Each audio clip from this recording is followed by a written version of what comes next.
President McGinnis. Here. Representatives Ring. Here. Senator Henskins. You have a quorum. Thank you. I know we'll have Mr. Keefe here shortly for Mr. Bourgeois, so just make sure you make note of that when he arrives. All right, members, agenda item number 3, approval of the agenda. I don't have any changes at this time. I have a motion by Mr. Mott, second by Mr. Lovell on the approval of the agenda. Any public comments? Any objection to the motion? Motion is approved. Agenda item number 4, approval of the minutes from our last meeting.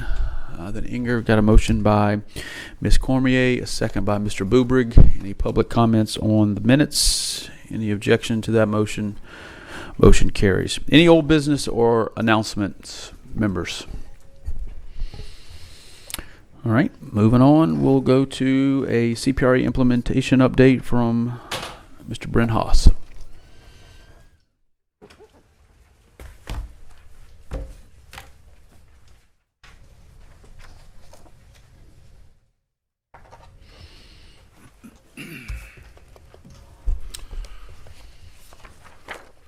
All right. Well, good morning, everybody. Mr. Chairman, thank you. Members of the board, as always, it's a pleasure to be here before you. I want to talk with you a little bit today about some goings on at CPRA, some of the things that are happening as we speak, some of the good progress that we're making along our coast.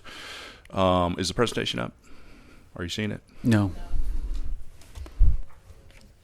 There we go. Thank you.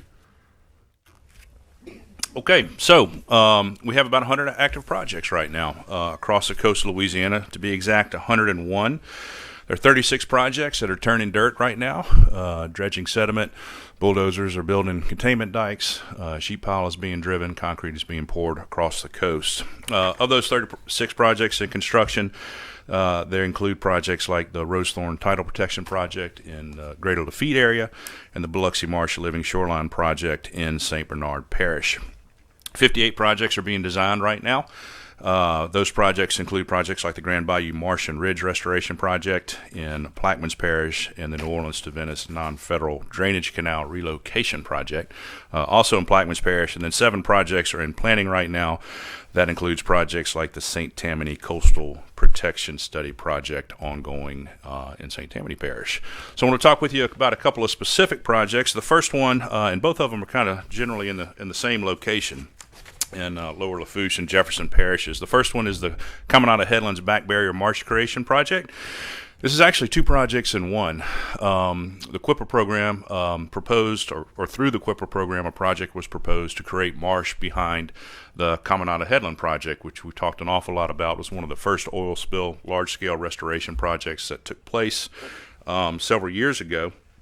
The idea behind this project was to build marsh behind that feature to improve its resiliency, its longevity, and to build more marsh, of course, in the coastal Louisiana. Subsequent to that project, a very similar project was proposed essentially next door to it. And because of the foresight and the nimbleness, really, of the QIPRA program, we were able to combine those 2 projects into one. The original project was to create about 400 acres of coastal marsh.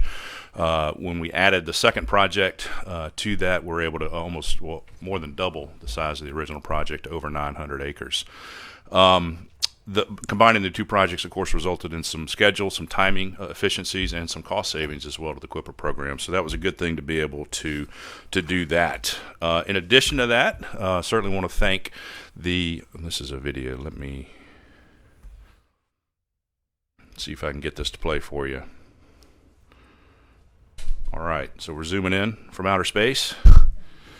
And this is the location of the project. Generally, it's between really Port Fouchon and Elmer's Island on the eastern end of the island. You see here, you'll see the dredge here, offshore dredging sediment, and there's some captions here. I'll not read all those captions. You can follow along there. But what I was saying earlier is that in addition to combining the 2 QIPRA projects, I'd want to thank Mr. Lovell and the folks at DNR for contributing about $3 million to this project as well through the beneficial use in lieu fee program. So we've talked about that with you several times. Many of the projects that we build do receive funding from that program through DNR, and we're able to expand the footprint of those projects. So that $3 million was able to add about 170 acres to this project. And I'm going to let this play for just a moment. You see that's the containment area. We're looking from east to west now.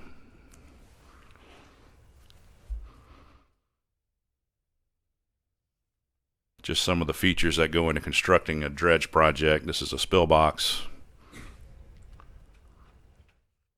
And all of the open water you see there, and basically between the Caminada headland, the beach that was restored on the left, and the containment dike you can see on the right, will be marsh in the near future.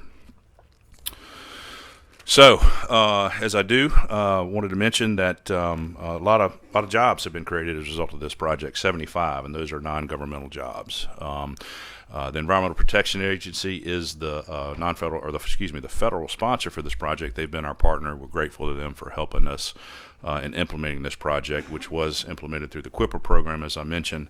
There are too many companies here to mention, but I'll just highlight a few that are headquartered in Louisiana. So you've got companies headquartered in Baton Rouge, Metairie, New Iberia, Scott, Lafayette, Bell City, Homa, and New Roads, and 2 other companies that have offices in Simmsport, Louisiana, and in Denham Springs. So lots of folks being put to work, lots of Louisianans being put to work through our program, and want to continue to highlight that. Moving on, not too far to the east of the project I was just talking about is the Grand Isle Breakwater Project. So the legislature appropriated some funds for some emergency work post-Hurricane Ida along the north shore of Caminada Pass, just south of the community of Cheniere Caminada, for the construction of some breakwaters there. And so that work is underway. 5 breakwaters are being constructed, and again, got a video that I hope will play. Looks like it's playing there. So you're looking from west to east. That's Caminada Pass. You've got Cheniere Caminada on the left, Grand Isle. Well, now Cheniere Caminada is on the right, but it was on the left. And that is the LA1 bridge leading from basically the mainland to Grand Isle. So you can see this is just at the very beginning stages of the project. You can't even see the rocks subaerial yet. You'll see that here in just a moment. There's some bedding stone that's being placed to receive larger stone that will go to, there you go, you can see it now.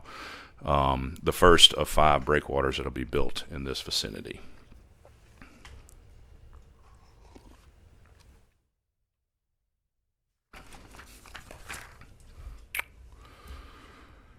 So, again, lots of folks involved here. About 40 non-governmental jobs have been supported as a result of the implementation of this project. You've got companies that are headquartered in Galliano, Gretna, and Butte-La Rose working on this project. This project is actually being implemented by the Grand Isle Independent Levy District, again, via funding that was appropriated by the legislature through CPRA.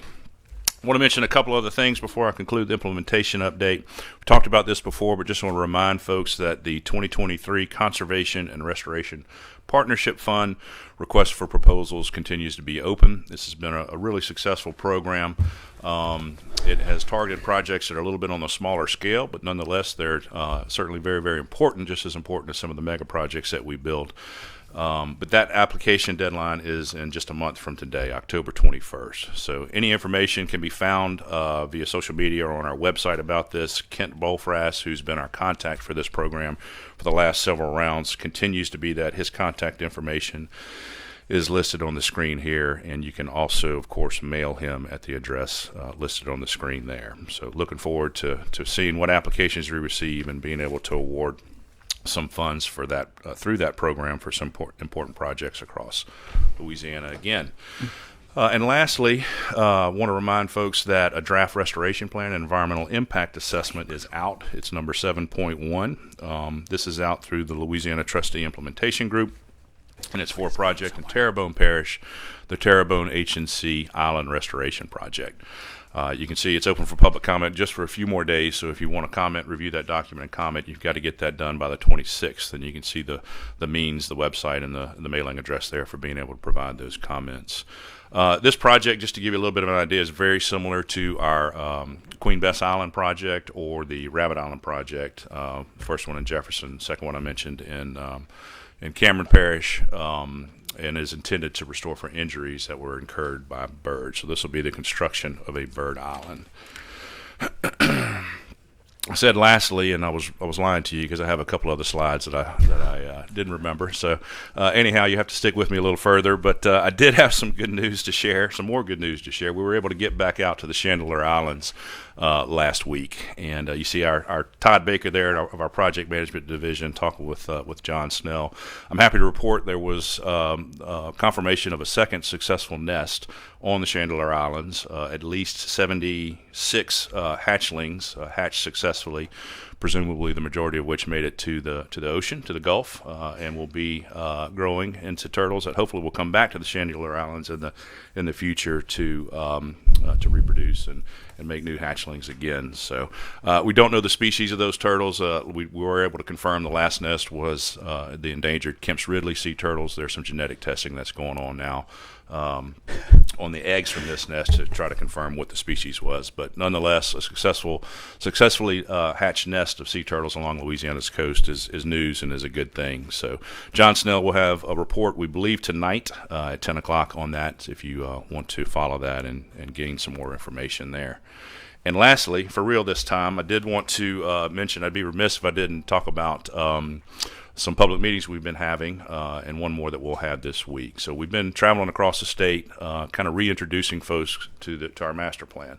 As you all know, and as we've updated you over the last several months, we're quickly approaching the time when a draft master plan will be presented to this board and ultimately presented to the legislature. And so we've been, again, sort of reintroducing that process, talking with the public about updates that have been made as we move toward a 2023 master plan, some of the changes from 2017 to 2023. And I've also taken the opportunity at these meetings, and Greg, who's Greg Grandy, who was able to be in one that I was not able to attend, to provide an update very similar to this. So, I've said at the last couple of meetings that a plan is good, a good plan is even better, but no plan is worth its salt if you're not taking action associated with that plan. And so it's always good to be able to talk with you all about the progress that we're making and the projects that we're implementing, and it's certainly good to be able to be in the public and do the same. So just for your information, those meetings, last week we were in Lake Charles, Monday night we were in Harahan, last night we were in Houma, and there will be a virtual meeting tomorrow for folks that weren't able to attend in person from 11 to 12:30. So information related to that can be had on our website, social media, and so forth as well. So Chairman Klein, that concludes my implementation update. Happy to take any questions. Yep, thank you, Mr. Haas. Good update on just a few of the projects that are currently underway across South Louisiana. I will say, just on the Chandeleur baby sea turtle issue, while we're always excited to receive some coverage from John Snell and Fox 8, the press on that, members, actually went international. It was really incredible to see the coverage that those turtles, little baby turtles, got. And I'll just say that, as I said last time, Miss Goodson is fighting for the naming rights of those baby sea turtles, but there's also members of the legislature, Chairman Stuart Bishop, who has taken a liking to those things. So those of us that work at CPRA, whatever it takes to get more money flowing to our projects, we might just have to start naming baby sea turtles. But lastly, Bryn, and I should have mentioned this in the old business announcements, at the end of last week, members, we had a change of command ceremony at the New Orleans district where Colonel Steve Murphy left the Corps of Engineers. He's actually being transferred to Tampa to assume a command post of some special operations there. And so we have a new colonel at the New Orleans district, Colonel Cullen Jones. And he will be appearing before us several times, as Colonel Murphy did. But I just wanted to say a few things on the record about Colonel Murphy and his leadership at the Corps. I think all of you know, members of this board and even members of the audience, that the relationship between the Corps of Engineers and the state has not always been a productive one. Quite frankly, it's been very tense, and I'll even say dysfunctional at times. But when Colonel Murphy came in, he and I had several conversations about strengthening the partnership, the working relationship between the state and the Corps of Engineers. And I said this to him publicly, and I said this to him when I roasted him Thursday night before his change of command. What started out as an effort to strengthen a partnership actually resulted in an enduring friendship. And the way Colonel Murphy approached his job, the way he approached his command, yielded results for South Louisiana for the restoration and protection of our coast, from Southwest Coastal to Morganza to the Gulf to West Shore, to efforts on Grand Isle that Bryn just talked about. Just an incredible leader for the Corps. Yes, the Corps of Engineers is a work in progress, so are we. But I think if we continue to work with the Corps of Engineers in a way that we have worked over the last several years, that will serve the people of this state well. And so I just want to wish Colonel Murphy and his family well and thank him for his service to South Louisiana, and we look very much forward to working with Colonel Jones in his new capacity as New Orleans District Commander. And with that, we're happy to open it up to questions from board members for Mr. Haas on the implementation update. Mr. Tingle, Director Tingle. Thank you, Chairman. Bryn, the breakwater work off the coast there of Grand Isle, how long is that anticipated to take? It's anticipated to be completed by the end of this year. The calendar year? Yes. Okay. Yeah, Very good. should be relatively quickly. And I should have added that those are 5 breakwaters. That doesn't sound like a lot, but there have been a tremendous amount of rock placed on and around Grand Isle in recent history. So both on the back side of the island and certainly on the front side of the island, by the state, by the town, by the Corps of Engineers, and so forth. So it's Chairman Klein referenced a work in progress. Certainly these projects are works in progress as well, but we continue to make progress, which is a great thing. Very good. Thank you.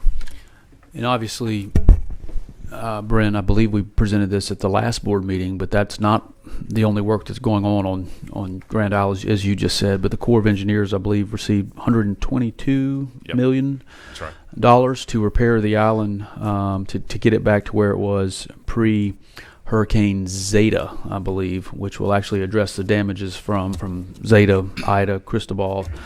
And so that, as Bryn said, just those breakwaters there was actually surplus money that was allocated to us through the legislature's efforts and the governor's support. But a lot of exciting work going on in Grand Isle, so it's just important to put the overall scope of work into context. Let's see, who do I have blinking? Ms. Cormier. Oh, I'm sorry, coming back at you, Lori. There you Okay. go. Bren, thanks for the presentation. I just am curious to know, I know y'all have been, these are not the only projects that are ongoing. I'm sure you have some that are being let in, for bidding purposes. Can you speak at all about the economic impact from the inflation and what you're seeing and what you anticipate seeing? And I'm sure all of our engineering and design includes some type of exorbitant funding for the future in terms of the inflation. Can you just speak a little bit about that? Absolutely, happy to. Certainly, just as we all have in our personal lives, in the coastal program, we've been experiencing the volatility in the markets, whether that's commodities, steel, concrete, fuel, of course. And so that's impacted the cost of the projects that we've implemented. I believe I updated the board perhaps 2 or 3 meetings ago about kind of what we were seeing. So we at that time had been seeing increases in costs of projects on the order of anywhere from about 15 or 20 up to almost 40%, depending on the project and how material intensive it was or how much fuel might be needed. So that trend continues. We have adjusted kind of our estimates, obviously, on our projects and have increased contingencies and adjusted unit costs and so forth for some of those things to accommodate for those increasing costs. And thankfully, it's not resulted in less work being done necessarily to date, but it's something that we're keeping a very, very close eye on as we continue. Let me say, we have noticed, I guess, there has been a little bit more stability in some of the markets. Fuel, for example, has come down tremendously since I updated the board a few months ago. That said, there's still a lot of volatility in some other markets. So it's part of managing a program like this, just like it's part of managing a household, right? We've got to make adjustments and plan the best we can to make sure that we continue to implement the projects that are so important in coastal Louisiana. Thank you for that. I'd just like to take a moment, if it's okay with you, Chairman, to introduce my replacement at the Calcasieu Parish Police Jury. Her name is Susie Mouton. Can you please wave at everybody, Susie? Welcome, welcome, welcome. So grateful to have you. It's a big job, and I wish you nothing but the best. So thank you, Chairman, for that. Sure thing. Ms. Cormier, we look forward to working with you. You got big shoes to fill, but I think you're going to be great. So congratulations to you. Bryn, just piggybacking on Lori's comments and questions there, can you kind of, so we had a situation with the pump station on Bayou Lafourche. And so while Bryn was talking about a lot of the projections, trying to forecast what our costs are going to do on these projects, we've already been hit with an actual project that was going out for bid, came in over budget, 50% over 50% over budget, and that we had to adapt. Luckily, the legislature was in session. We were able to work with Z to get the additional funds that were needed, and so that's going to be I think a dance that we're going to have to dance until things kind of settle down. But it was the pump station that's actually in Donaldsonville that sends more fresh water down Bayou Lafourche, budgeted at $65 million, came in at 96, 97-ish. And so that's just an example of a project that is being impacted by inflation. I don't know if you want to add anything to that. No, I would just great point, and that's one that we've seen most recently. That was kind of on the high end in terms of percentage, and of course that's concrete and steel intensive. You're talking about a pump station there, so it depends on the kind of project. It depends on when it's bid. Depends on obviously the market. The situation within the markets when those bids are put together. But yeah, that was one that was a bit surprising. We expected it to come in a little high. It came in again, 50% or so over what the estimate was. But thankfully, we were able to make some adjustments, secure additional funding to go ahead and get that project implemented. Thank you. Yep. Mr. Tingle, do you have anything else? I see you're blinking again. Okay. There you go. All right. Any other questions for Mr. Haas? All right. Well, Mr. Haas, don't go far because you're staying at the table. We're going to bring up Mr. Barth, program manager of our Mid-Basin Sediment Diversion Program. I'm going to bring up Mr. Lazina as well. Okay. So I need another chair. Good morning, Mr. Lazina. If you'll come up, we're going to get an update on the diversion program.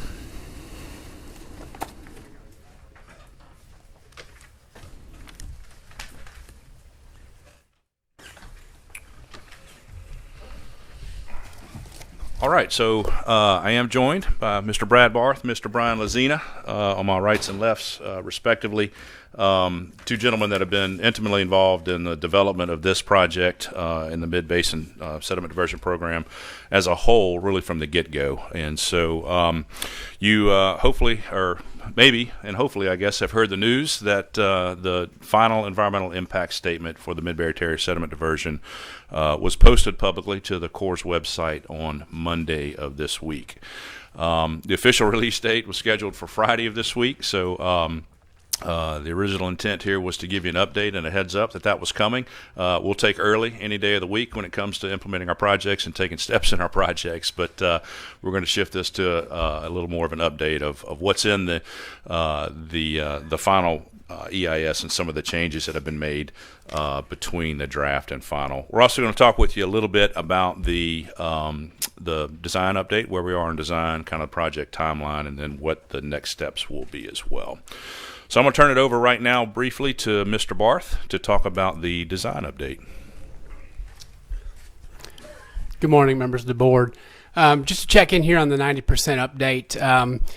Really kind of similar to when we presented to you back in November of last year at the 60% update. No real major changes in the pieces and parts or components of the project. Really a lot of the fine details get worked out between the 60 and the 90%. Some of the details with the mechanical systems, electrical systems, specifications, and such. So as you see in the picture on your screen, bottom of the picture is the river flowing right from left. Open concept, protection cell out in the river, protection dolphin. 3-gate base structure. It uses a vertical liftgate system similar to the low sill structure up at Old River Complex. with the gantry crane that operates the gates. It then transitions from that gate complex out into a trapezoidal channel with guide levees, taking it to the back basin or into the Barataria Basin. It's about a 2-mile stretch from the river to the back basin there. And then also we'll relocate the interior drainage. We'll relocate the Highway 23 over the top of the project, and then also the NOGC rail as well as part of the project. And that's the basic update I have for you today. Again, no major changes to the components of the project post 60%. Thank you. Okay, thanks, Brad. So I want to talk a little bit about the timeline as well. And many of you who've been involved in the coastal program know that the timeline for this project, quite frankly, goes back decades. It goes back way further than you see here, really to the early 2000s as projects were being proposed through the LCA program, through the CPRA program, and others for a project much like this in the vicinity of its current proposed location. But officially, back in 2016, the Corps issued a notice of intent to develop an EIS. The Corps of Engineers and its team has worked on that over the years until March 5th of last year, when a draft environmental impact statement was released. So we talked with you about that. Of course, at that time, there was a 90-day public comment period associated with that. So the public had 3 months to review the document, provide comments. Since that time, the Corps of Engineers and its team has been addressing those comments, updating the EIS, updating the document, and has just released the final environmental impact statement that addresses those things. So a few questions that you might have. What does that really mean? Well, first, it's a big deal. It's a huge deal to have this. This is a big step in the advancement of this project to have the final environmental impact statement out there. But it's not the final decision on the project. We expect a record of decision, which will come, we believe, sometime in late December, to be that final decision. And so that record of decision is really the Corps of Engineers taking into account everything that they've documented within the environmental impact statement, which does just that. It documents the effect this project will have on the environment, both positive and negative. It'll take all of that into consideration ultimately and say we believe this project is in the overall public good, or we don't, and decision will be made there. So there are a couple of parallel paths that are going on right here, and I'm going to talk with you a little bit about those. They really can be broken up into what I'm just going to call a permitting decision, and that's involved, the EIS is really involved in that, and then a funding decision, and that's really the decision that the Louisiana Trustee Implementation Group will need to make. And so I've talked a good bit already really about the environmental impact statement. That's the side that the Corps of Engineers is leading and has led. And again, it's really about what impact this project will have on the environment.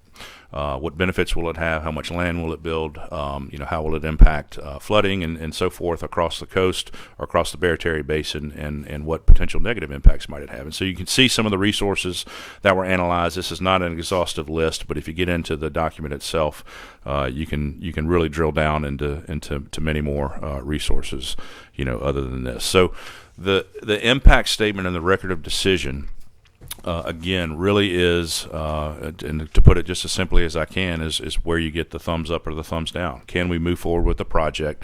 Does the Corps of Engineers determine that the project is in the overall public interest or not? And so, again, we expect that decision to come in late December, and that triggers the permits and permissions and so forth that are required to implement the project.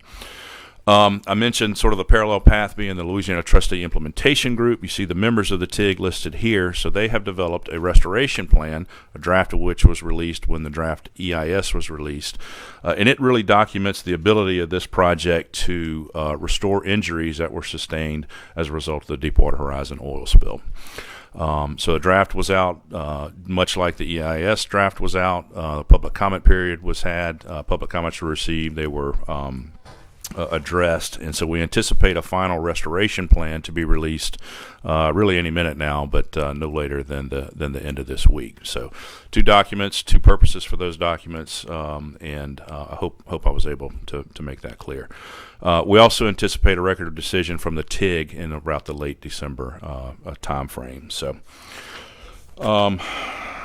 So what's changed? We had a draft plan. It's been updated by the Corps of Engineers, and want to highlight some of the changes that you'll see that occurred between draft and final. So top of line there, the mitigation plan has been updated. As we talked with you all about in the past, we did have a proposed mitigation plan that was part of the draft plan, but it didn't, quite frankly, have a lot of meat on the bones, and that was intentional. We wanted to be able to get feedback from the communities and the stakeholders impacted by the project to inform a mitigation plan. And so the first difference you'll see is that mitigation funding has increased. It's increased almost $80 million from $300 million to $378 million. I can't remember if I mentioned this before, but during that public comment period, we did receive, the Corps received over 40,000 public comments. Tremendous response to the draft impact statement. 40,000 comments is huge. And the Corps of Engineers, the Corps through the EIS and the TIG have reviewed and responded to all of those comments. So you'll see those responses incorporated into the final document that was released on Monday. There weren't a lot of changes from an impact standpoint, both from a benefit and potential resources that might be impacted negatively standpoint. One minor change to navigation impact in the direction of the positive was made, but nothing really significant in terms of fisheries or anything like that, or the ability for the project to create land.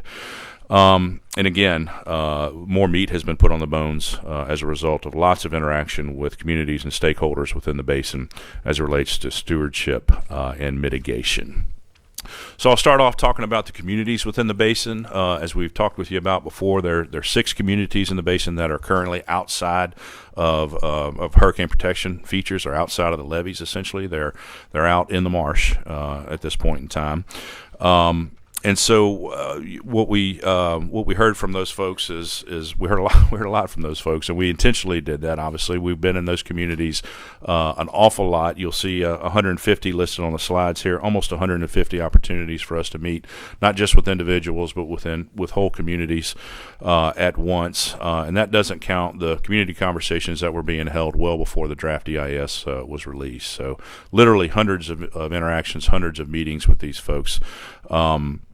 And the intent really is to support community members that want to continue to live in these communities, right? They're facing issues right now with what we call sunny day or nuisance flooding. They're outside of flood protection at this point in time. Their roads, infrastructure, and so forth are flooding at this point in time. And so our intent in developing the mitigation plan for the communities is to, really twofold. One, it addresses many of the problems that they're facing today with that nuisance flooding, with their yards flooding, their carports and bottom floors and so forth flooding, but also address the potential increase in flooding that the project may bring into the future.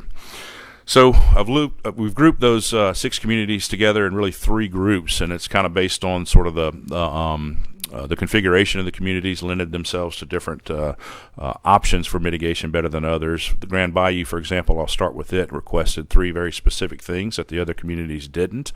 Those were the floating gardens, the community boardwalks to increase community connectivity, and then restoration project in the area involving both ridge restoration and canal closures, canal backfilling in the area. So you see those listed here on the slide, and they'll be in the EIS as well, in the mitigation plan. In addition to some other things that are common to the communities that you see at the bottom of the page, so Happy Jack, Lake Hermitage, Susie Bayou, and Wood Park, and those are things like elevating features, essentially, right? If flooding is an issue, we want to get folks and features up above those waters. So raising roads and improving access. We have offered voluntary buyouts if there's an individual that wishes to move as an option.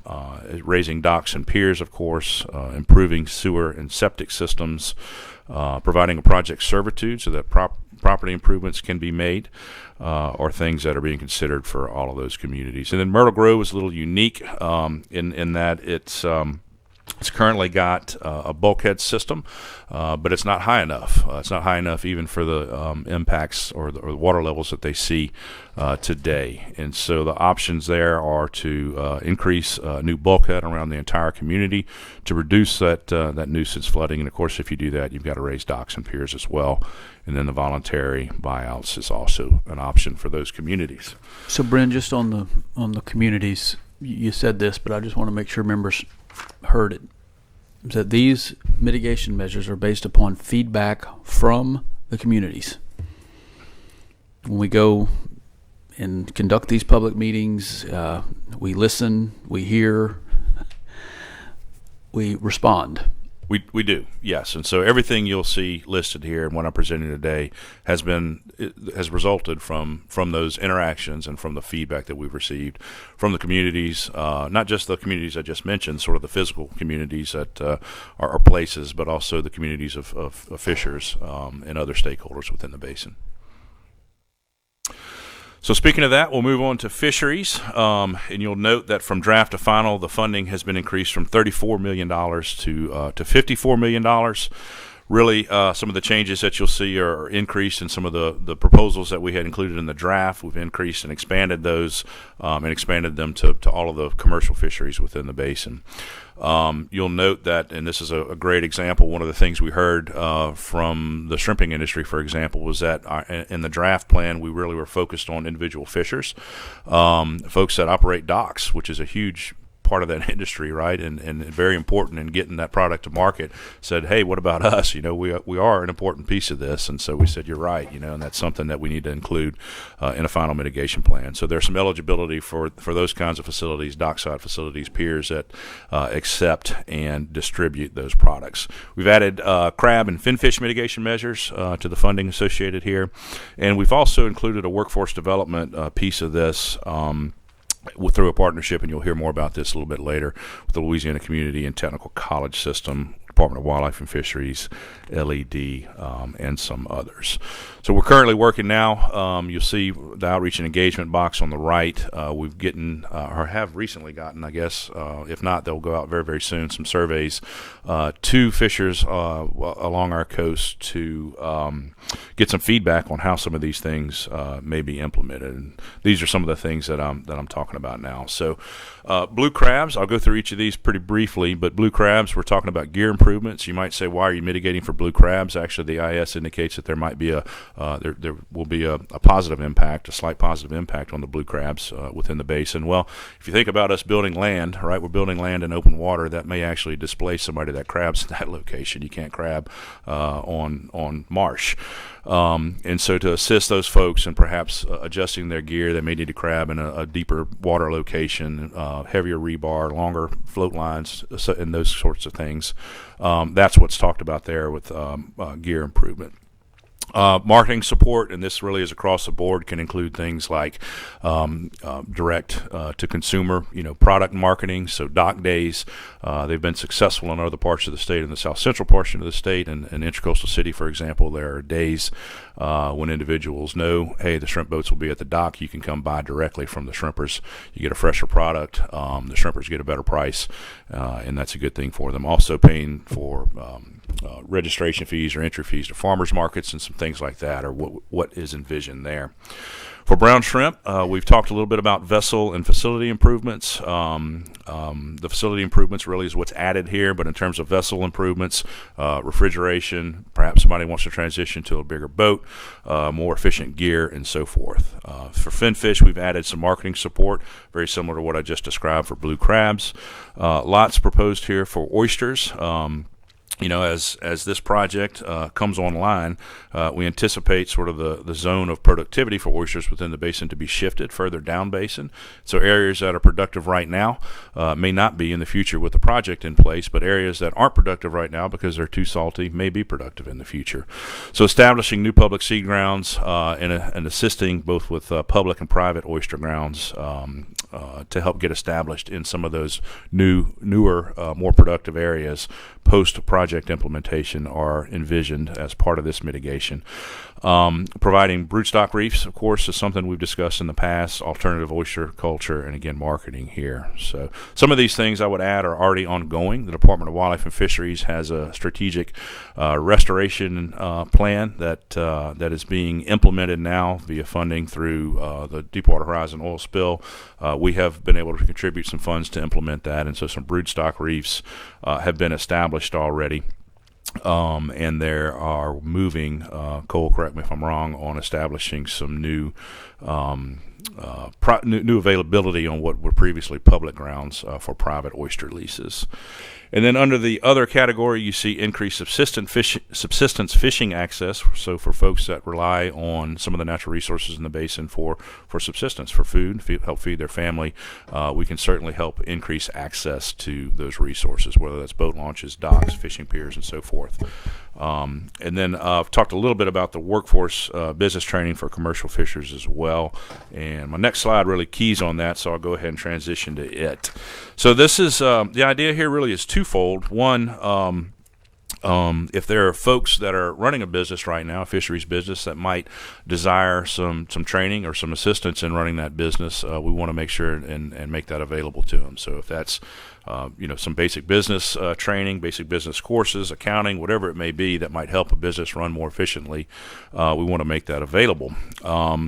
Or if somebody desires to transition out of the industry, we want to make sure they have the skill sets available to be able to do that. And so, again, you'll hear more about this in a moment, but we worked very closely with the Louisiana and established a partnership with the Louisiana Community and Technical College System to make sure that those offerings are available to assist these folks. The second piece of this, really, and we've talked a lot about this, is we want to have Louisianans building this project in Louisiana for Louisiana, right? And so we want to we work very closely with our contractor and are coordinating with our contractor. You're throwing me off there, Chairman Klein. Let me regroup. We are working and coordinating with our contractor in the community college system to ensure that the labor needs and the skill sets that are needed by the folks that will be building this project are available, so that we can make sure that Louisianans are available to provide that need once construction of a project were to begin. So again, you'll hear a little bit more about that in a moment. I'll not dwell on it. So marine mammals have been a big issue, of course, and you'll see that the funding for marine mammals mitigation and monitoring has increased from $40 million to $60 million. We've talked a good bit about this. You see what's being proposed on kind of the left-hand column there, the statewide stranding program to enable the stranding individual dolphins that are stranded to be responded to more quickly, hopefully intervened with and saved. And if not saved, then we'll have, the quicker you can get there, the better information you can get about perhaps what caused that, and allows you to hopefully adjust to some of those causes and reduce that in the future. Talked about human interaction, stressor reduction. This is things like don't feed the dolphins, right? Avoid boating in areas where dolphins are, and don't basically stay away from them. Don't harass them. Also, that we've established a contingency fund for unusual mortality events or any kind of an episodic mortality event that might happen, and be able to respond to those better, and are working with NOAA now to develop an intervention plan for dolphins into the future. I should have mentioned as well, and I didn't, but for all of those mitigation measures, this is not, well, 2 points I want to make. One, the money that we're talking about is real, right? It's not funding that we're seeking to implement these things. This funding will be a part of the decision made to fund the project. And two, we want to get started on these things now. So we're not intending to build a project, flip the switch, if you will, be operating the project and then start the mitigation. Many of the issues facing the fisheries industries, for example, and the communities that we're talking about mitigating are issues that they're facing today. And so we want to get those things started as quickly as possible and have the mitigation features in place prior to the project coming online. So in terms of what's next, we've really discussed this now. We've got a final EIS has been released. It's posted to the public right now. It will be posted to the Federal Register on Friday, we understand now, but it's out there and available for review on the Corps' website. A final restoration plan provided by the TIG, we believe, will be released sometime soon, if not today, by Friday afternoon, we believe. And then a record of decision from the Corps of Engineers on the permitting question, and a record of decision from the Louisiana Trustee Implementation Group on the funding question we anticipate to come in December of this year. So, as always, there's lots of information and much more detail about some of these mitigation measures. There's some videos related to the communities with community-specific mitigation described and so forth at the midbasin.coastal.la.gov. So, if you don't want to read through a multi-thousand-page EIS to get to the information, there's a little more interactive and graphically appealing, I guess, option at this website. So, would direct you there. If you're interested in getting any additional information. So with that, Mr. Klein, we'll conclude my comments, and I'm sure there will be some questions. We're happy to address those. Looks like we got one from Representative Zarang. Before we get to Z, Brent, it's hard to put into words the amount of work that is going to get us to this point. The fact that this environmental impact statement is over 10,000 pages, and this is a moment for the coastal program that has been decades in the making. Many of you who were involved in this effort very early on, going back to the days after Hurricane Katrina, we've been talking about this concept. The concept of reconnecting the Mississippi River has been talked about since the 1930s. And so to reach a point in time where we have a final environmental impact statement on the Mid-Barataria sediment diversion is a monumental moment for the coastal program. This is a massive project that has tremendous benefits. The concerns of stakeholder groups that exist in southeast Louisiana, particularly in the Barataria Basin, those are not lost on us. And as you just heard Mr. Haas say, there's over close to $380 million that are going to help mitigate for those impacts. But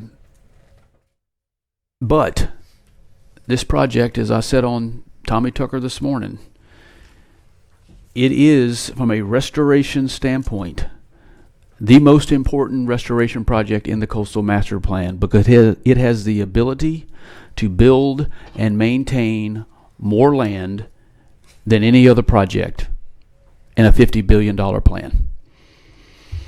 And so whether or not you're in favor of this project or you have concerns about it, you cannot deny the fact that this is a huge moment for the coastal program.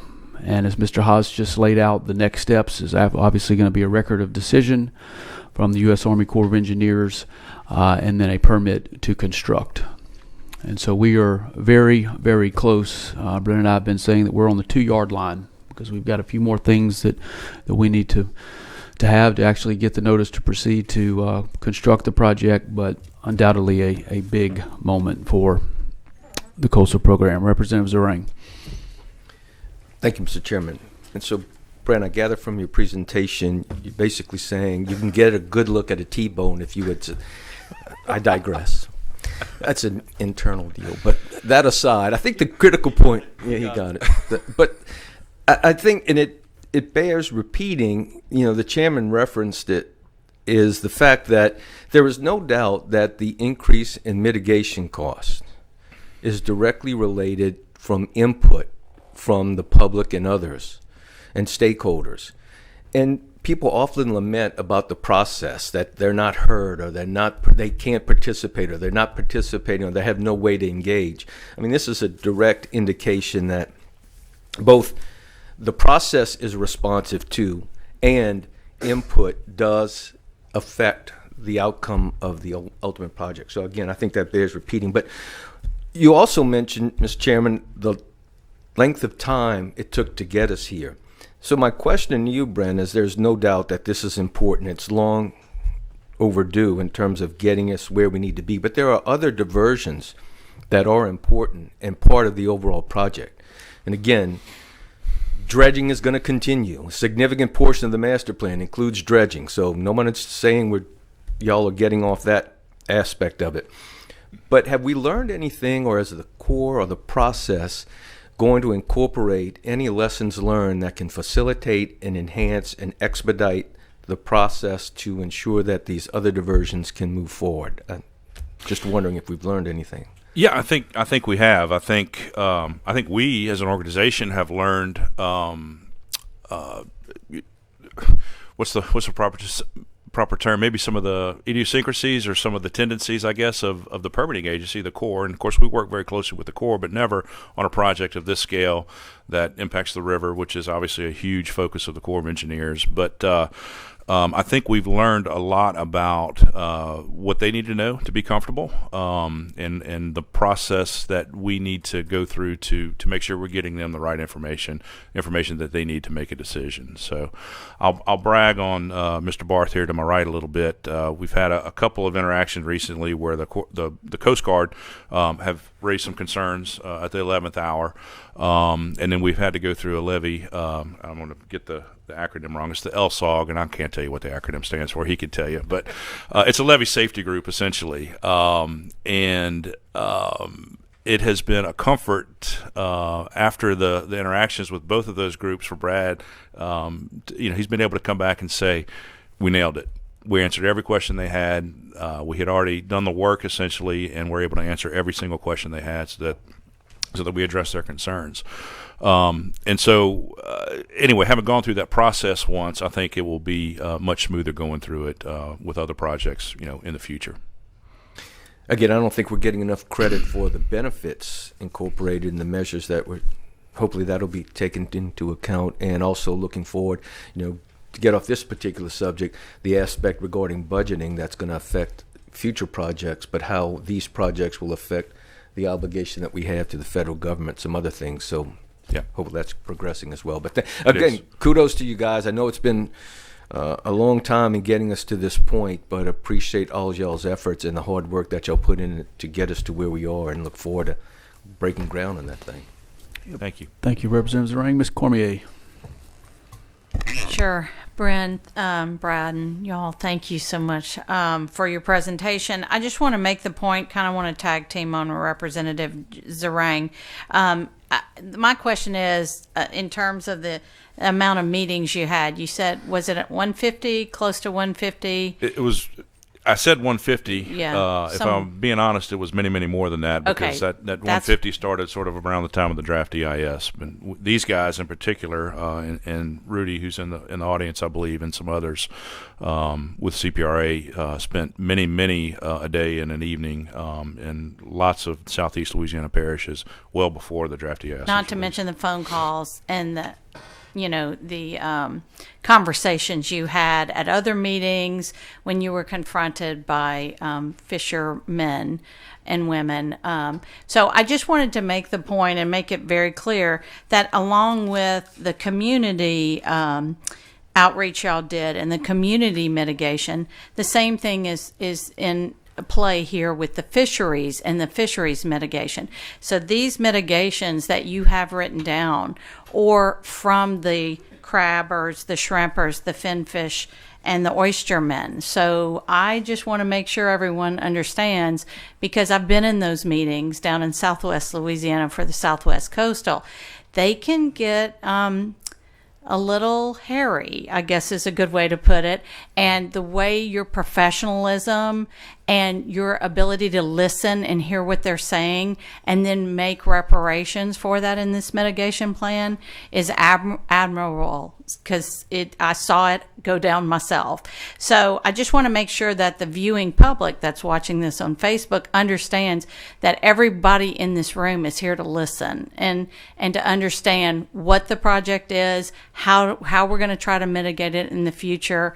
And we're not just pushing a project down your throat. We're listening, we're hearing what you're saying, and we're making appropriate changes for that in the future. So I just wanted to make sure that point was made. Thank you, Ms. Cormier. Mr. Burke. Thank you, Chairman. Brent, I'm looking at the 6 community mitigation measures and was wondering if there were any other communities in the Barataria Basin that's part of the mitigation measures. And in particular, I'm thinking of Lafitte, Barataria. Sure. So Lafitte is not included specifically or strictly in terms of mitigation for the project here. But Mr. Burke, as you know, and hopefully as most of the board knows, we are working diligently in the Lafitte area. One of the projects actually I mentioned today was Rosethorn, so there are 10 polders that are being worked on, and we have committed about $300 million to seeking $300 million. We don't have all of that in hand, but to complete the tidal protection, of course, features in the lower Lafitte, middle Lafitte, obviously upper Lafitte, Crown Point, area. Yeah, Crown Point, excuse me. And so those are underway. We've got 3 of them almost done. Fisher School Basin, of course, Rosethorn, and then Rosethorn Phase 2, and are moving forward with, we believe 2 others will go to bid hopefully this year to complete. And so we are very committed, is the best word I can use, and certainly will diligently seek additional funding to complete that tidal protection system around Lafitte over the next 5 years as this project is in construction and before it gets operational. Right. Thank you. I will say, Mr. Burke, I agree with what Mr. Haas just said. While Lafitte is not included in mitigation measures, Lafitte was looked at as determining what the impact would be. There was a meeting there. Correct. And as a result of the analysis and the modeling that was done, it showed a very minimal impact on Lafitte. And so as a result, there was no mitigation that was needed. But however, the state continues to invest in its tidal protection. So I just want you to know that we did look into the Lafitte area as far as being impacted by the diversion. Thank you. Okay, let's see here. Mr. Garrett for question comment. Mr. Boober, you'll be up next. Yeah, I'd also like to echo the recognition of your efforts, particularly as it pertains to the commercial fishing industries. I've been in some of those meetings, and y'all did represent yourselves well, and certainly an effort to receive those comments. I think it's resulted, obviously, in an increase in mitigation funding for those. Does bring me to a question. So y'all highlighted $78 million total increase in mitigation. I see where we got $21 million for fisheries, another $20 million for marine mammals. Can you help me find the other 37? I don't mean to put you on the spot. It may be throughout, but 10,000 page document, and I'm too lazy to go through it. Yeah, Brian, can you address where those? So there was. I got this one. Yeah. Yeah. Excellent. So it's a lot split. of numbers running through my head. I don't know if that mic's working, but it's split between the fisheries and the communities in terms of those extra $78 million that Bren was referring to. So I think Bren laid up a number there on the fisheries. I didn't catch it at a glance, but the remainder is pretty much towards the communities. Okay. So yeah, I think 41 million total between fisheries and marine mammals. So the rest would be within the communities. Okay. Mainly geared towards addressing the increased water levels on communities, Correct. Happy Yes. Jacks, Grand Bayou, Myrtle Grove, those. When we're saying communities, that's what we're, obviously there are other things besides addressing increased water levels, but just to put that into. All right. Thank you. Yep. So, I always feed off of fellow board members here. So, Mr. Garrett works for Wildlife and Fisheries. Bren, you talked about the mitigation measures for this specific project, but there are other initiatives that we're working on in conjunction with Wildlife and Fisheries to address issues with the oyster industry and the overall fisheries. I believe we have $17 million that we're working with Wildlife and Fisheries on now in helping them implement their strategic plan. So while we're talking about mitigation on mid-Barataria, there are other efforts that CPRA is partnering with sister agencies on for an overall sustainable fisheries. That's right. As I mentioned, some of those things are ongoing and being implemented right now. The Department of Wildlife and Fisheries is implementing those now with support from us and from others as well. And so I may get myself in trouble here. This is not an official term, but one I've coined is pre-mitigation as I look at it, right? It's mitigation before the project's in effect and operational. So it's not a regulatory or a legal term. Certainly, it's just one that Bren made up. But it's getting ahead of the ball, getting ahead of the game, and getting that mitigation on the ground sooner rather than later. Yep. All right, Mr. Booberg. My comments kind of piggyback on Mr. Garrett and Ms. Gorman's comments. I live less than 2 miles from where this project is going to be implemented. And these guys, the team sitting here, as well as Chairman Klein, have been in the communities many more times than I'm sure they care to have been there. And the reception they received was not always the same level of respect for which they gave back to the people. So I do want to say it was a very tough it was a very tough job they had to do to come into these communities and put this information together. But they handled themselves extremely professionally and always gave more respect than they received from sometimes the people that they were presenting to. Our previous administration in Plaquemines Parish wasn't at all receptive, and they, if I'm not mistaken, tell me if I'm speaking out of, because this was kind of before my involvement or right at the beginning when I was getting involved. Plaquemines Parish government chose not to participate in the environmental impact process. So it's hard to complain and moan and groan when you've opted not to participate in a program. That was, that was a very disappointing, disappointment for me and for many people in our community. But anyway, I just wanted to make it clear that these guys have done a yeoman's job and handled themselves more professional than they certainly received back. So we appreciate that, and I'm telling you, the battle's not over because our community is going to continue to oppose this, and it's always the fishermen, typically your group that's going to be very loud, is the ones that are going to be against it. It's easy to be against things. So, just from a local perspective, I appreciate y'all, the work y'all have done. You've still got work to do because it's, the fisheries community is not going to back down off of this. That's my comments. Thank you, Mr. Buberg, and I would just add that, so we're not going away. We're going to continue to be in Plaquemines Parish and others as well. Obviously, when we get a record of decision and we're implementing many of the things we've talked about today, the implementation of those features is going to have to be informed, again, by the stakeholders and by the communities that will be benefiting from those. So the level of engagement, the level of interaction, I don't expect that to wane in the near future. That's going to continue. So, and that's our commitment. I'd like to go ahead and add to that, too, off of Ms. Cormier's and Mr. Buberg's comment.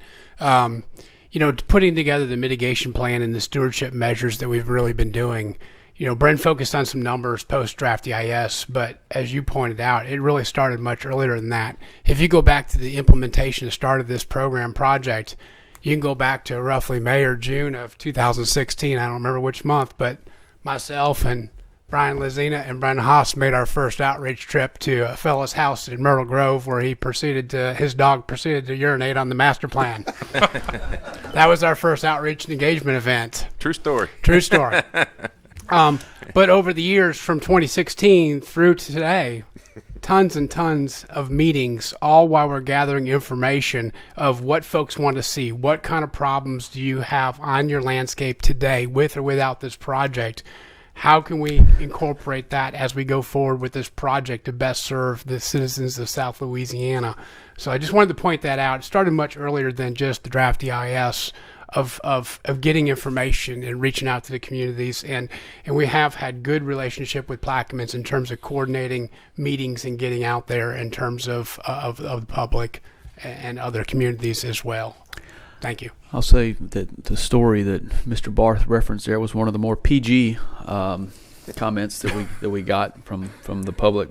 But Mr. Buberg, you made a comment, and I wholeheartedly agree with your statement. But I just want to make sure that those listening understand exactly what you were saying. And so when we started this whole process off, obviously there were extensive conversations with the parishes that were going to be impacted by this project. And at the time, the parish president of Plaquemines was President Cormier. We've obviously had conversations with Mr. McGinnis at St. Bernard, but the opportunity to have Plaquemines Parish be our participating agency as part of this entire process was given to President Cormier and Plaquemines Parish, and it was not acted upon. Actually, they didn't even respond to it. and there was some scoping meetings that took place early on in the process, and there were 0 comments that came from the administration in Plaquemines Parish. You fast forward to the administration of Kirk Lapine. I fully recognize that President Lapine has concerns with this project, but as Brad just says, the open door policy, the open communications, the back and forth, the exchange of information that exists now with the current administration in Plaquemines Parish is where it needs to be. And so the participating agency, cooperating agency aspect was actually not under President Lapine's administration. Just wanted to clarify that. Ms. Cormier, do you have another question or comment? Okay, let's see. I got Mr. Keefe on. How you turn this on? It's on. Well, thank you, Chairman Klein and lady, ma'am, gentlemen. Thank y'all for letting me join y'all today in the absence of my levy compadres here, Monica and Dwayne. So, a couple of questions I have. What is going to be the build-out period on the project? What are y'all anticipating as far as time frame? Right now, we have it scheduled for 64 months. Okay. 5 years. And I'm looking at what y'all have in funding for marine mammals of $60 million. Is that specifically for the construction fees of this? No, but I'll let Brian put No, so fine points on that. The monies you see Director Haas mentioned are a part of that is for monitoring. That's going to be before and after the actual operations of the diversion is awarded. A part of that is for mitigation. That's not just in Barataria, but that's mitigation overall. So some of those were listed there, statewide sort of help to the marine mammal population. And then the third part of that is for an intervention plan. So getting experts together, recognized marine mammal experts to look at ways to do just that, intervene if we do see some dolphins that are experiencing impacts from the project on there. So that's what those are for. So that funding goes beyond the construction fees? It does. Okay. It does. I guess that's what my question was, my two major questions. And listen, I'm a levee guy. You know, the coastal restoration program has been a long time coming. And we're so happy to see this coming along because it protects our investment. You know, we're having a hard time struggling with construction of levees that'll protect communities. But if the coastal restoration programs are not as aggressive, then we have a potential problem with our investment on the levees. So I know it's taking a lot of time for y'all to get these things done, but that's just the way it is. We're just happy to see these things come along. Once again, thank all of y'all for your hard work. We certainly appreciate that as our communities. Yeah. Thank you. Yes, sir. Thank you, Mr. Keefe. President McGinnis. Mr. Chairman, thank you. I appreciate all the comments here today. And Bren, you guys have, I know personally for the last 10 years, I've been involved as a council member and a parish president. And Z, you were probably before that, right? Because I believe when I came on board, Congressman Graves was the director. It's been such a long time and hard work and painstaking meetings that I was part of. I had to walk out of a few of them, to be honest with you. I was embarrassed, you know. But our fishermen, you know, they go out there every day, right? And it's important to them. It's generational. So we all understand what's happening with these families and their concern about what's happening to their future, their children's future, right? They're wondering if this is just not enough that's going to help. It's, you know, too little, too late, maybe, right? And we all sit and we listen and we understand. But this process, when we talk about, and we talk about the process, we're not talking about building land right now. And we're 5 years out from finishing construction. That's the frustration, right? So the process started more than 10 years ago, and it was at 250,000 CFS. And it was more than 2 diversions. Mm-hmm. and I know we've added one recently, and I don't even know what that CFS is. But throughout this process and going through this, nobody can say that the concerns weren't heard, right? And when you look at going from 250,000 CFS to 35, and I believe, well, I'm talking on the St. Bernard side, Right. and we're trying to get permitted for 75. I mean, if you want to look for a victory, I don't know if any of this is a victory, right? We're trying to save lives. So, as I sit here knowing, just like Bill, our community is against this project on the Breton side, right? I can feel comfortable, and we will be participating in the EIS process in St. Bernard Parish. We're not going to shy away from that because we want to make sure it's right.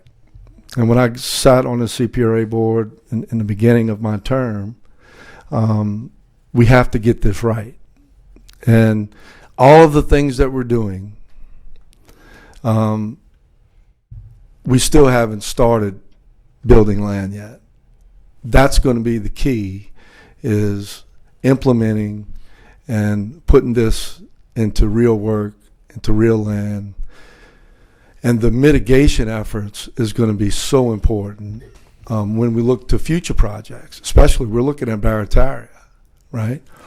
And look, I know there's been a lot of talk, and I'm not, my pay grade doesn't get there, but I just don't understand how we have 60 million for mammals and 53 million for fishermen. I don't know. Maybe that helps the fishermen. I don't know. But that's something we're going to be looking at in St. Bernard. Breton's in Plaquemine, but it's going to affect St. Bernard a lot. But you guys have went through this process. I learned a ton in this EIS process. We're going through it with the Port of New Orleans right now. Right, so it's all a learning experience, and I appreciate the efforts, and I appreciate where we're at today versus where we were 10 years ago. I think we're in a better spot today for this project than we were 10 years ago, and we need to continue to make sure that we look at the lives that we're affecting and the lives that we want to save and the future of our coast. So, Brent, thank you, and Mr. Chairman, thank you. Yes, sir. Thank you, President McGinnis. Mr. Garrett, you have another question? Another comment. I appreciate the second bite at the apple. Kind of to piggyback on Mr. President's comments there, I think it's important we don't vilify the industries and the people that this is going to have an impact on. And you can't deny what the impacts are both to the industry and to the resource. They're in the final EIS. What's important to recognize is the mitigation, and I'm glad to see that it increased. But I just wanted to go on the record and say these impacts are real. The mitigation is necessary. I'm glad that it's in there, and this is not an effort from us to vilify or put down on these communities. So just wanted to go on the record on that. Thank you. And I'll go on the record in saying that we are by no means trying to vilify the fishing community. Is one of the main pillars of the overall master plan is a working coast, and a main component of the working coast is the commercial fishing industry of this state. And so we're not trying to hide behind these impacts. We've been very transparent about these impacts. And look, the proof is going to be in the pudding here. We've got a lot of things, this can be black and white on paper, but once this project is implemented, you hear this thing, adaptively managing it from an operational regime, continuing to work with the fishing industry, with you, Cole, at Wildlife and Fisheries, on where we're renewing oyster leases, where we're not, where we're opening up new areas for oyster production. All of those things are going to continue.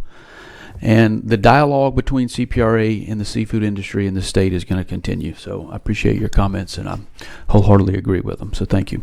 Mr. Chairman, just yes, one sir. thing on there, just respond to Mr. Garrett. I'm glad, thank you for bringing that up. All of us at the table feel that way, and sometimes it gets lost.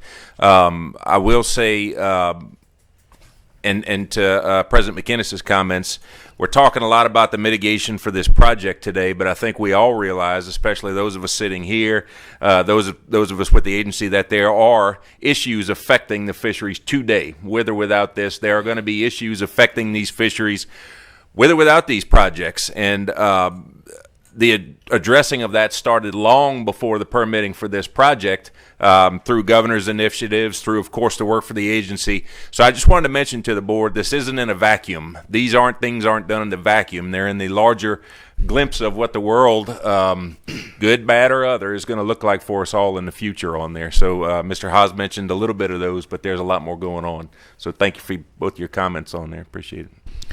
Yep. All right, let's see. Mr. McGinnis, you got another thing? Okay, there you go. All right. Well, thank you for the update, Mr. Barth, Mr. Lazina. I think, is Rudy here as well? I know Rudy's... He was here earlier. Okay, there he is back there. Just want to thank those three guys who've been... I tell you, Representative Zarang is cutting up today. If I seem distracted, it's because he's in my ear talking nonsense over here. But just from the chairman's spot, just want to give a kudos to the team on this. There's a whole lot of people that are sitting over here to my left that are involved in this, from Bryn, Greg, Brad, Brian, Therese, Rudy, Kiesler, the whole team back there. There's been a lot of blood, sweat, and yes, even tears that have been poured into this thing. So just really proud of you guys. So thank you. Thank you all. All right, let's move on, members, to... Where's my agenda? Did you take it, Z? Here we go. We're going on to a LCTCS partnership announcement. One of the things that I'm really excited about. And we've got Susanna here from Louisiana Community and Technical College System.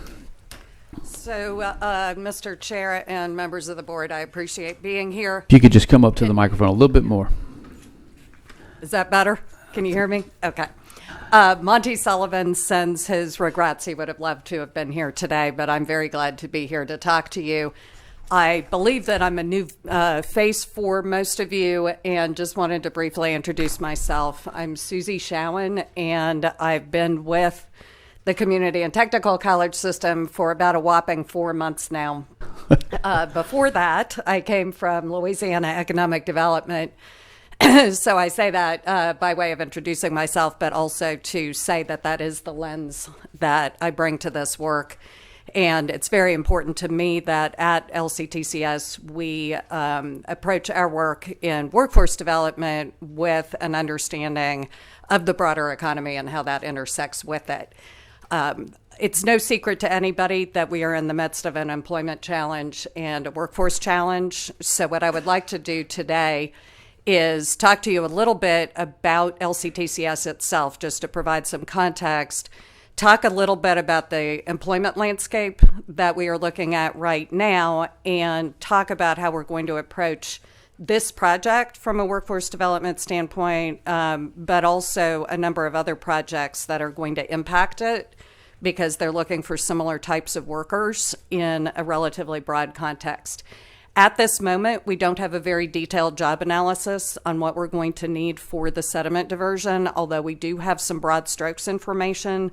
So I'm going to share that, but really talk about, I think, sort of the holistic picture of what it is that we're looking at. So a brief history of LCTCS. Many of you in the room are probably familiar with us and may be aware that we are a very young college system. So we are one of 4 public higher education systems in the state, the others being LSU, Southern, and the University of Louisiana.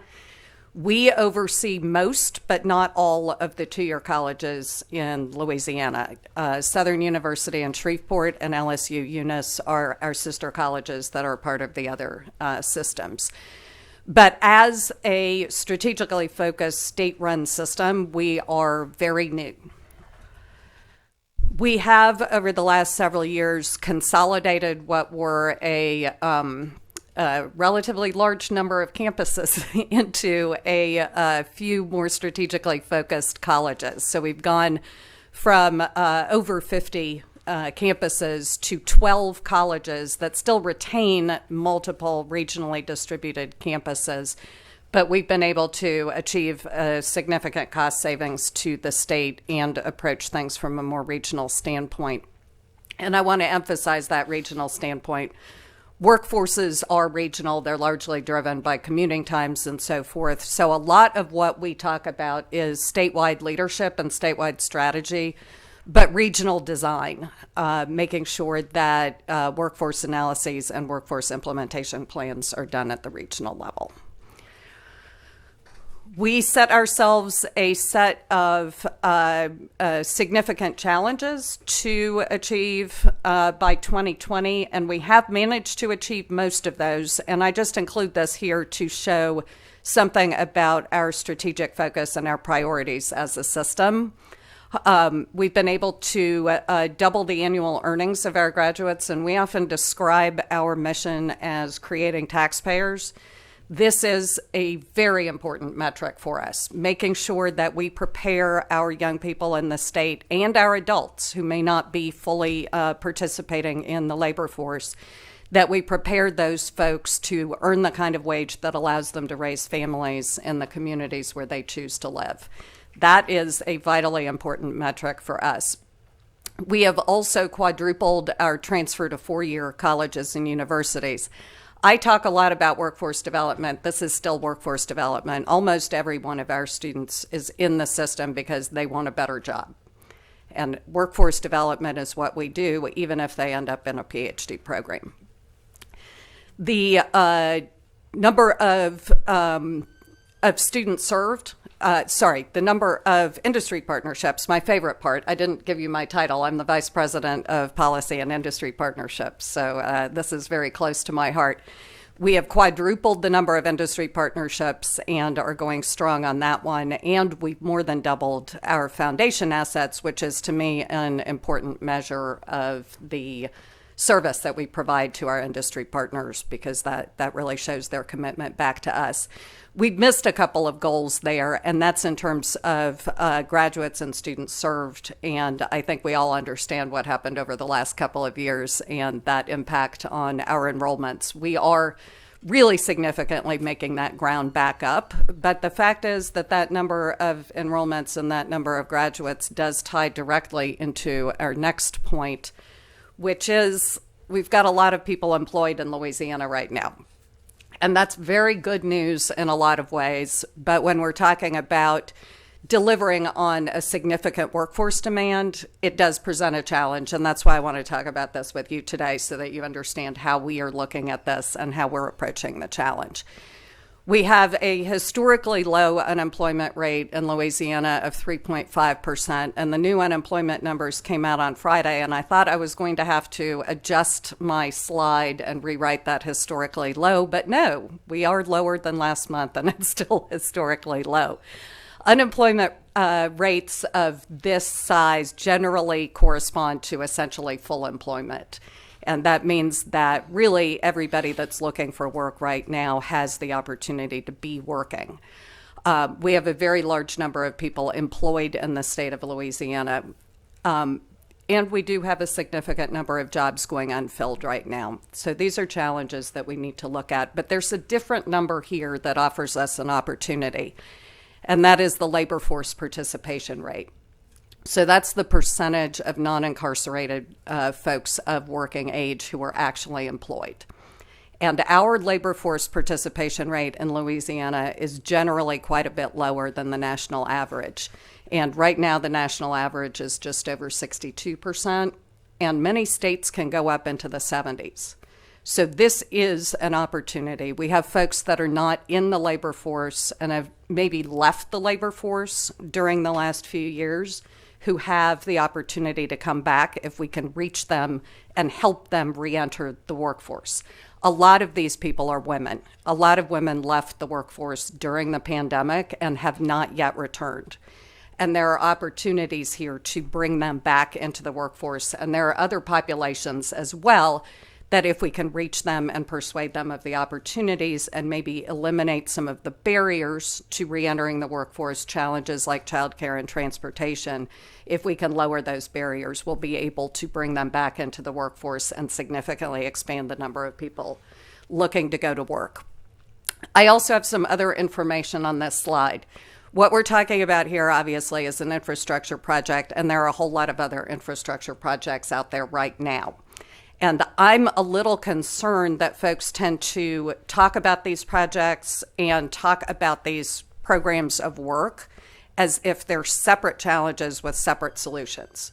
And we need to make sure that we are confronting them strategically as a whole, because they're all looking for very similar skill sets. They're going to pull from the same populations of workers and in many cases the same contractors. So we need to be really cognizant of the overall challenge and make sure that we as a system, as LCTCS, and we as the broader community are confronting these things strategically. And I do have some more information on the details of our approach to this question at the end of the presentation. In general, LCTCS has been very fortunate with the most recent legislative session to receive about $65 million in new money with which to confront the workforce challenge. So what we are doing right now is focusing on a major expansion and retargeting of programs towards those skills that are most in demand and have the biggest impact on our economy. So we talk a lot about the economic impact of the credentials that we are producing right now. We are going to have the most economic impact on our communities if we focus on the types of jobs that are needed to keep our businesses going and keep projects of the type of the meritorious sediment diversion happening. We need to make sure that we deliver on the promise of these infrastructure projects by getting them the workers that they need. That is going to impact our communities to the most significant degree and allow other jobs to materialize as we experience the kind of growth associated with these projects. We're going to have the most economic impact on individuals by making sure that we get folks, many of whom come from these non-traditional populations that I was talking about before. If we make sure that we get everybody into high quality, high paid, permanent employment in the shortest period of time and with the least amount of money. So our programs tend to be short-term, strategically focused on getting people to work as early as possible with very limited, if any, student debt. And that's what we're talking about in terms of economic impact on the individual. I have a mention here about workforce ecosystems. This is another thing that is really dear to my heart. We don't solve workforce challenges in a vacuum. It's all about working closely with our industry partners, but also with our partners in the workforce development and human development communities who are working with populations and can help us expand our recruiting pipelines and get folks to work. And this includes the WIOA programs. It includes Children and Family Services, who work with a lot of folks who have employment requirements, with the corrections system and so forth. And so having these regionally focused ecosystems is a major part of the solution for our employer partners. To talk about this project specifically, we've had a number of conversations with the contractor, and they are in the middle of their job analysis. They'd let us know that they needed about 6 weeks when we reached out to them last week to complete their detailed job analysis. When they have completed that detailed job analysis, we will have a much clearer picture of the specific mix of folks that they're going to need. But we do have a good understanding of the jobs that they're going to need to fill. We know that there's going to be a significant number of skilled crafts positions.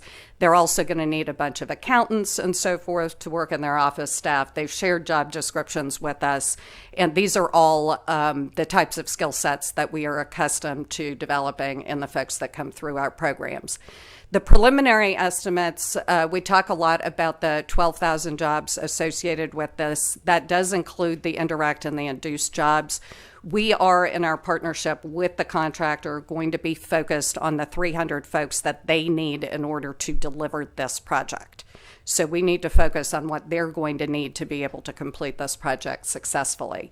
And that will include a significant focus on the skilled workers that are needed. And when I spoke about the infrastructure challenge or projects earlier, those workforce demands are often in that same space. It's folks like CDLs, and I think you've probably heard that commercial driver's licenses are in high demand in essentially every industry that we're looking at.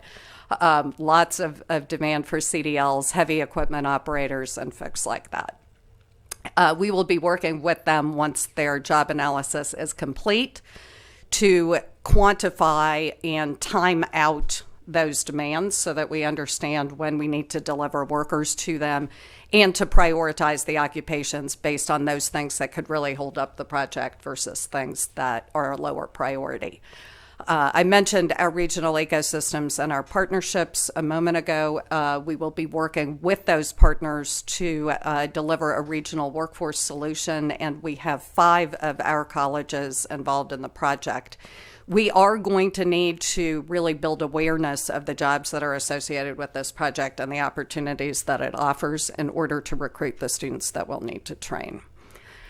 The colleges that we will be bringing to bear in terms of a direct partnership are Delgado in New Orleans, Fletcher in the Bayou region, North Shore on the North Shore, Nunez in the parishes. They are based both in St. Bernard and Plaquemines, and the River Parishes Community College.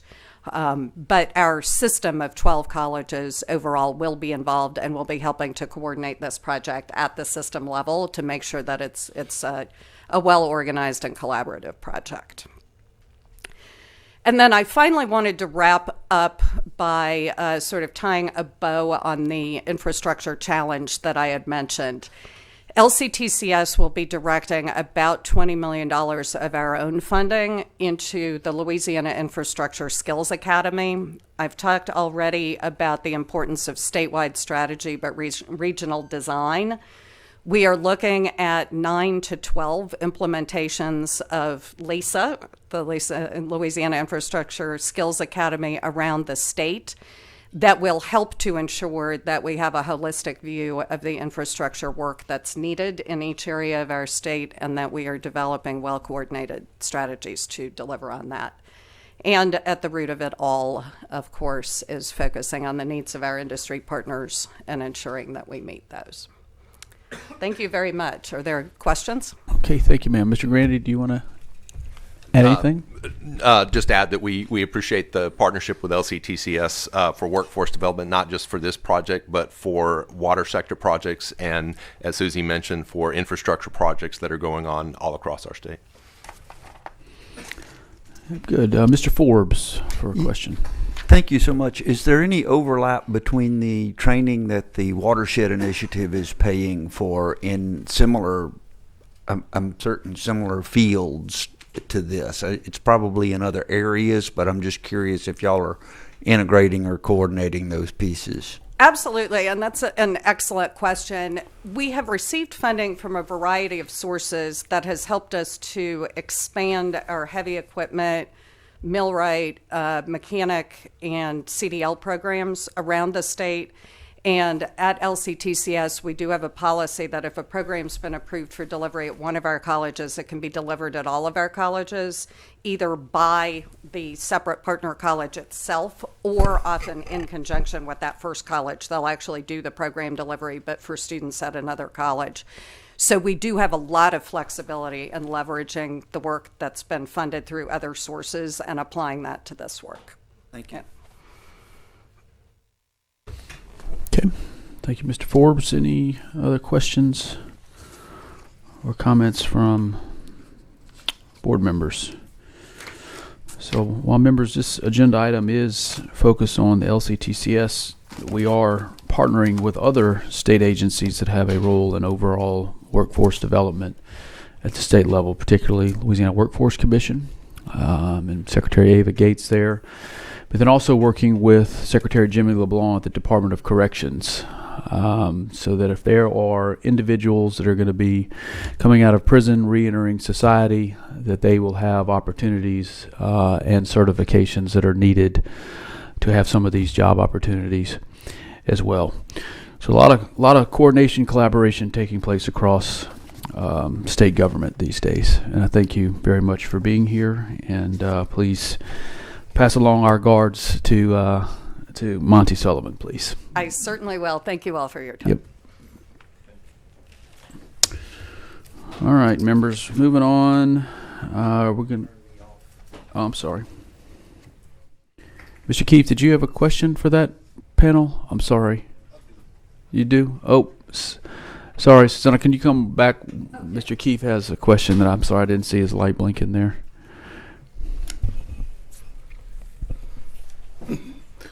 Well, thank y'all for joining us today, and I have one comment and remark I'd like to make about the potential people that are looking for work these days and what are disqualifying them from employment. The vast majority of the problems we have today with candidates who are applying for work is that they fail the drug screens. And they'll tell you, I can pass it, but the failure rate is over 80%. Okay? My question is there any type of program that y'all have within the school that is helping to address that issue? If you're getting an education, how important it is that you have to be able to pass that part of the pre-employment phase to be able to have a job. Some of these kids are going into school, and that's another question. What's the average age of the people that are going to y'all? Are they below 30 years old? These are all excellent questions. The average age of our population is around 27 or 28, so they are younger than 30, but they are, generally speaking, sort of in that adult age range. The drug screen issues are substantial. We are aware of that. There are a few different ways that we can address that. We do have the opportunity to ensure that somebody's been tested prior to having them go to an employer. But that's not really what my question is. My question is there a program within the institution to help these students realize the importance of that? Is there a substance abuse program? Is there like an emergency place where they can call that's confidential to get them the help that they need? Because that's an important issue. And I know this from talking to other business owners. And I don't own a business, but I'm involved in management of business. And all of us are seeing the same thing. Yeah. You know, and the other thing is the feedback we're getting from them is as marijuana slowly becomes acceptable in society, the workforce is not accepting of that. And so there's a struggle there between what they're able to do legally on a social level and what they can do legally in the workforce. And we need to come to terms with things. So they're the future of our workforce. And I don't know how to address those issues, but it's an issue.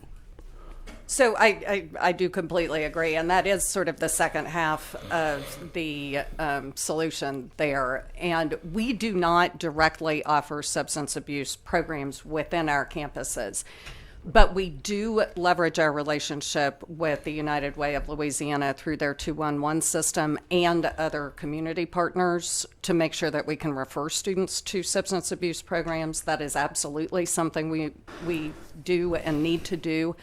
Another aspect of this is the mental health crisis, and these are often linked. There are also resources that our community partners can offer to our students in that space as well to make sure that they're essentially prepared emotionally and mental health-wise to join the workforce, and that is not intersecting with a substance abuse problem for them. So when we talk about addressing the barriers to entry for many of our students and potential students to the workforce, these are the sorts of things that need to be addressed. So we talk a lot about childcare and transportation, but honestly, substance abuse issues and mental health issues are probably the bigger part of the problem. And like I said, we don't necessarily offer the direct solution on our campuses, but we work with partners who do, and we do have very good systems to refer folks over. Okay, and that kind of answers my question, but and I guess maybe what we should be considering is that there should be a part of the education process that has to make these students realize how important that is, and that if they do have an issue with that, there's somewhere where they can go. Otherwise, they're wasting their education. Yes. They're going to be going to school and getting out of school and then finding out that they can't have a job. And that's part of the problem, And let's face it, as things go along, things are becoming more technical. Yes. If you don't have adequate training these days or some type of certificate that says that you do, you're not going to work. A lot of times that's what's going on. But that's the vast majority of our problems that we're seeing, is that about 80% are failing the drug screens. And of that 80%, about 80% of those are marijuana screens. And that's what they're telling us, is that society is beginning to allow it, but the workforce doesn't. So it's a challenge. I don't know what to do with it, but it's yes, a problem. And the communication with our students that this is something that is going to affect their employment opportunities. That is something that happens, but the fact is there is a reluctance on the part of a lot of folks to accept it. Well, I certainly appreciate it. Thank you, ma'am. Yeah, thank you, thank sir. you. Thank you, Chairman Klein. Thank you, Mr. Keefe. All right, I think you're finally off the hook now. All right, we're going to get a federal update here on agenda item number 9 from Mr. McMillan. A lot of positive responses to Neil's updates in previous months, and he's going to give us the latest and greatest on IIJA grant opportunities, funding opportunities at the federal level.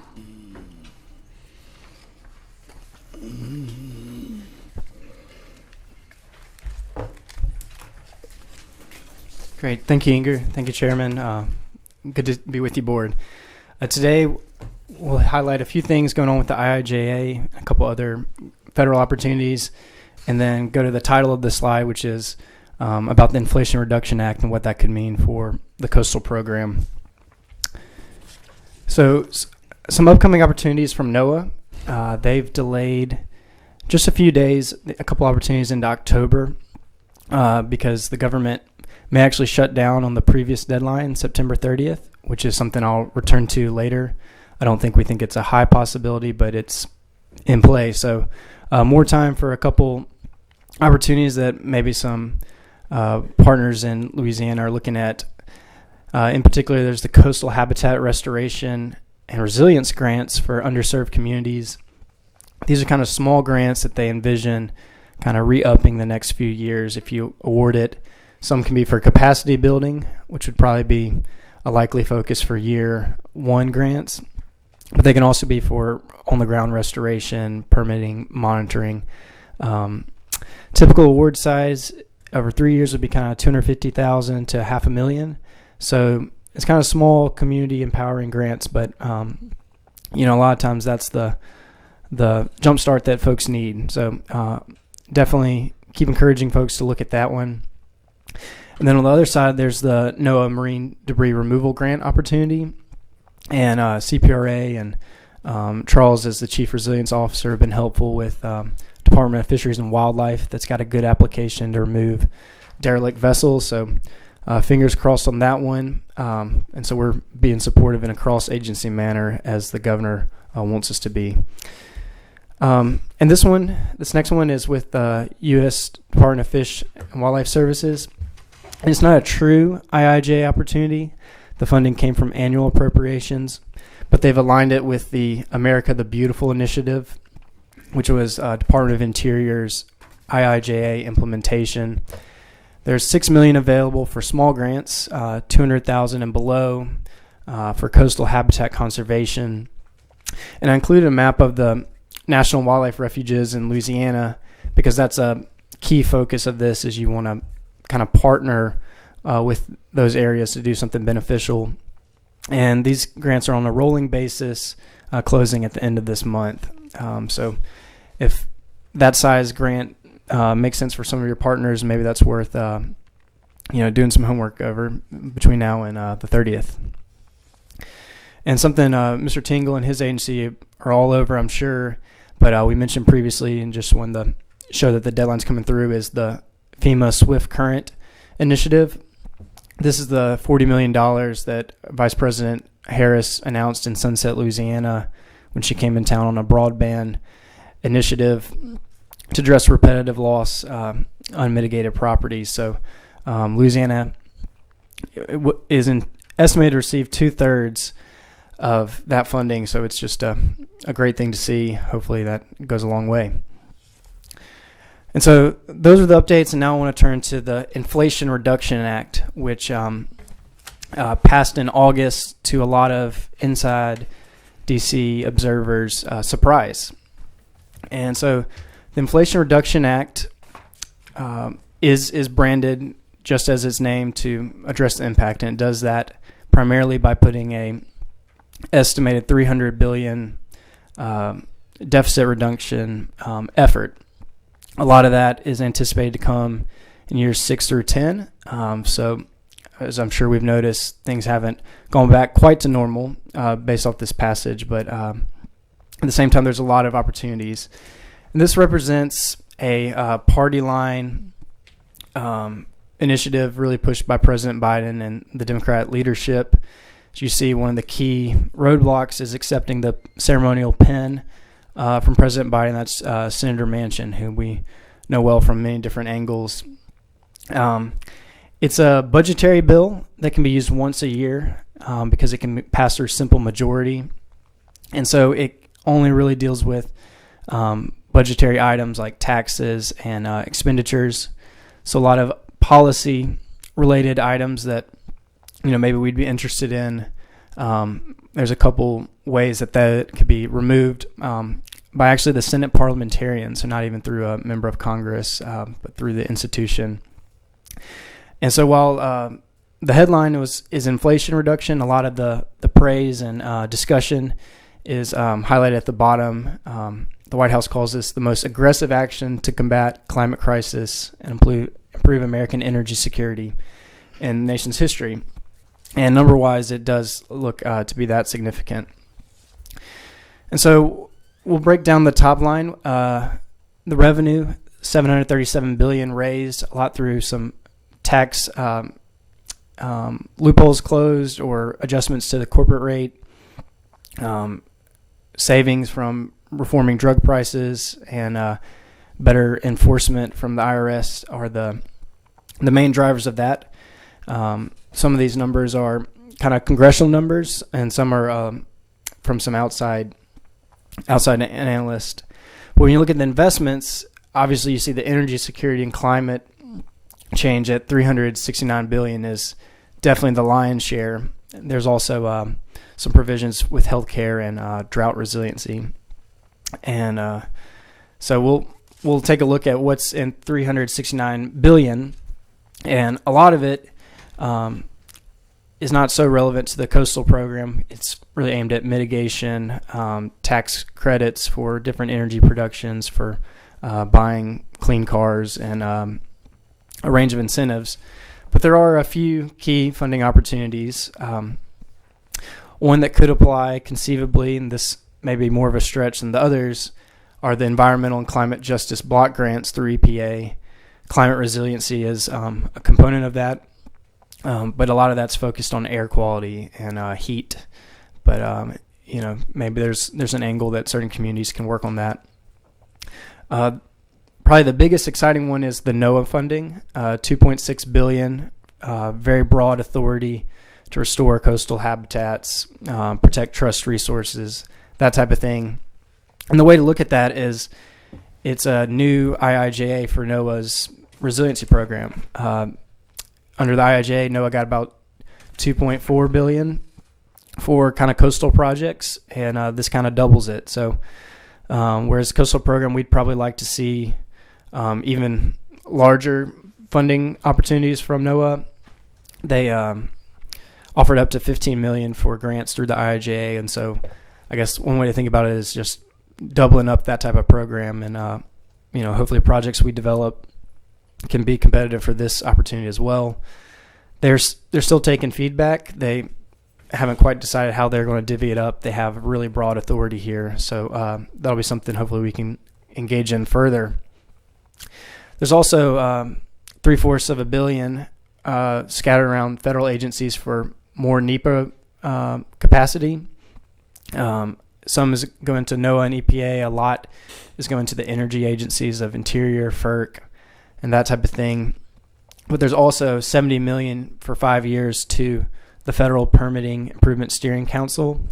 And as y'all remember, that's the agency that, since kind of the beginning, has shepherded the sediment diversion projects through the kind of complex permitting initiative. So this gives them more capacity, more funding, more ability to shift resources. So perhaps for Breton, or if we get a new project on the dashboard in the future, there'd be, I guess, more folks to keep it on time and on schedule. And then there's also some about $50 million a year for some fish and wildlife funding that could be a potential. Probably from a coastal funding perspective, arguably the bigger deal could be the energy provisions. Chairman Manchin, that I mentioned before, was really involved in this, and it's pretty remarkable that you have basically the entire Democratic Party voting in favor of more fossil fuel activity on the Outer Continental Shelf, which is a key funding source for us through the GMESA program.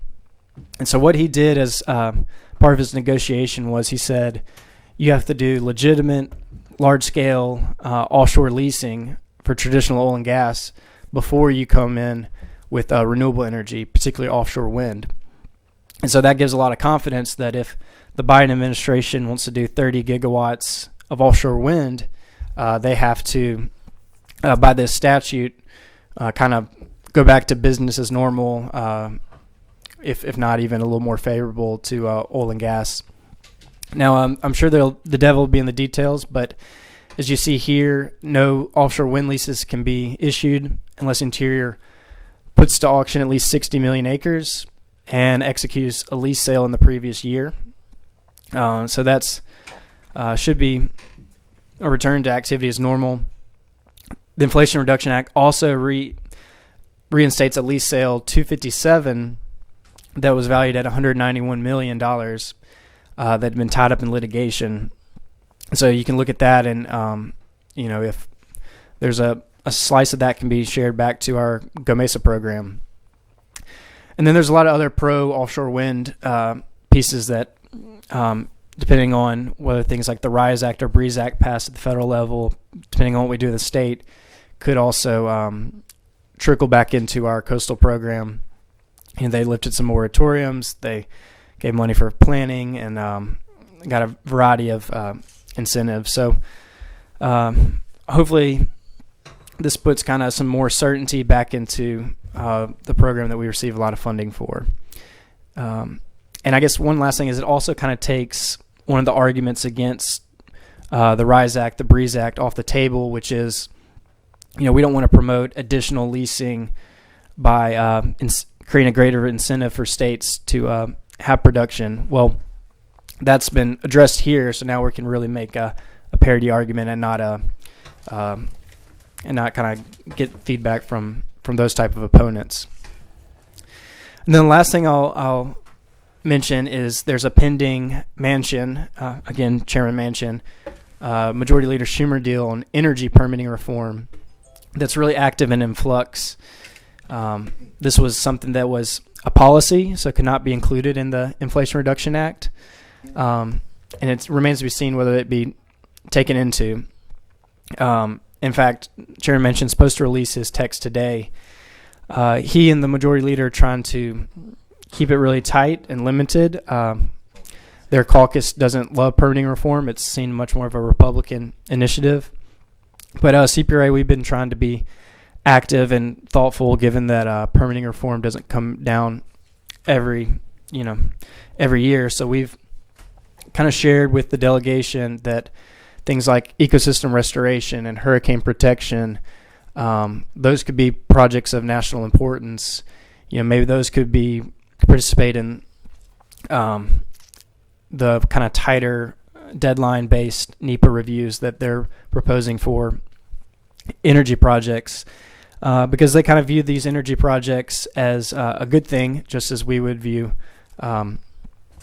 ecosystem restoration as an environmentally beneficial initiative. And just trying to participate in the conversation. Where this could pass is a continuing resolution. Like I said, the federal government funding will run out at the end of the month. They may extend that through what's called a continuing resolution. and we're trying to see, you know, what all will go on there. They want to put this permitting reform deal. You know, maybe that goes forth. I know folks have put forward the RISE Act as something that could be a sweetener to get bipartisan support. You know, we'll see. There's in an election year, there's only a few more opportunities to pass anything major, and so everybody's top 10 ideas are being kind of pushed around there, and we'll see what really takes a hook. But with RISE Act and BREEZE Act's connection to offshore energy and this being an energy permitting reform, you know, maybe there is some logic there, and fingers crossed. And with that, that concludes my presentation. Yep, thank you, Neil. Very helpful update on a lot of moving parts at the federal level. And so, members, you know, the governor has his immediate cabinet meetings that he does once a month, and then he also does every other month. He expands the scope of those meetings and brings in other leaders of state agencies to meet on the opportunities that Neil just talked about. And so the directive that the governor has given me, to Mr. Tingle, Secretary Harris, Secretary Monase, is that if we are allowed to apply or compete for a grant opportunity right now, we better have applied for it yesterday. And he wants us to be the first in line for all of these opportunities. If we are waiting on rules or regulations from federal agencies, it sounds like we're still waiting on a couple. When those regulations are issued, he wants us to be the first state in line in competing for those dollars. And so that's certainly the initiative we're taking at CPRA. I know Brent and Greg have full visibility on all of these funding opportunities, but just want everyone to know, if we have the opportunity to apply for any of these dollars, we're absolutely being as forward-leaning as we possibly can. And so, Neil, I ask you this every time you come up here, but if you will continue to provide these updates, because there's a lot of state agencies here, a lot of representation from local parishes who are very interested in these things. Any questions for Mr. McMillan? All right, Neilio, you got off early today, or easy today, buddy. You better run for the doors, because I am known to call people back up today. But thank you, Neil. And then moving on, members, our last agenda item is agenda item number 10, a resolution creating the R. King Milling Distinguished Coastal Service Award. You know, members, when you start talking about monumental moments for the coastal program, you start thinking about the billions of dollars that are coming to fund our restoration and protection efforts. It makes you really think about the people from the first days of this effort. And the true ambassadors, the true pioneers whose shoulders we stand on today. And it makes you think about King Milling. And so earlier this year, the governor announced the creation of the R. King Milling Distinguished Coastal Service Award. There is a resolution in your packet, members, that talks about all of the things that King did throughout his time, not only on this board, but as chairman of the Governor's Advisory Commission on Coastal Protection, Restoration, and Conservation. All of the things that he did within the business and industry aspect of getting that sector group really attention focused on this initiative. I know all of you are aware of his contributions. This resolution mentions that in great detail. However, the thing that I really want to focus on today is how the award recipient is selected and the process by which we will go through to award the award every year. And so you can see at the bottom of the first page there where the award is being created. The qualifications that we will be looking for individuals that could compete for this award, but the process by which we will go through for selection is that recommendations for nominations shall be submitted to the CPRA board chairman, in writing and detailing how the nominee meets the criteria in Section 2, which is all of the various things that we would be looking for in a candidate. And at the discretion of the chairman and from nominations received, the CPRA board chair will select a winner or winners of the award each year, and that individual will be brought to the full CPRA board for an announcement of the selection. And so just kind of codifying into regulations of CPRA the award itself, the criteria for selection, as well as the process by which we will go through for awarding it. Any questions or comments related to that? We do need a motion and a second to approve this resolution, but if King is listening to this, wish you well, and certainly miss your presence here with us on CPRA board. But I've got a motion by Miss Cormier, a second. Who we got? We got Mr. Williamson, seconds. Any public comments on this award for King? Any objection to the motion? Motion approved. And so that's a great thing for Mr. Milling, and I appreciate the support of the board on that. Any public comments from the public on any agenda item that we discussed today, from implementation updates, sediment diversions, LCTCS, or federal opportunities? With that, do I have a motion to adjourn? Okay, I think that was a motion from everybody on the board to adjourn. So thanks everybody for being here.